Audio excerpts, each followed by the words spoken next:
బాబాయ్ వాళ్ళు చచ్చిపోయిన అనుకుని పోయినాట ముసైతాను చచ్చిన నిలిపోయినాకు దీనికి ఎందుకు పన్న వాళ్ళ కాయ పండు ఎందుకు అనుకున్న వాళ్ళ ఈ చల్లదనానికి ఎండకు చేయలేక కన్నీకి ఓడిపోయి వచ్చిన కన్నీకి పొయ్యి ఓడిపోయి వచ్చిన గెలవలేక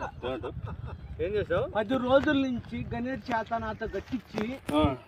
నా కష్టం దోచుకొని గణేట్ రాయ్ నాకు అంటే డబ్బులు ఇచ్చారు కానీ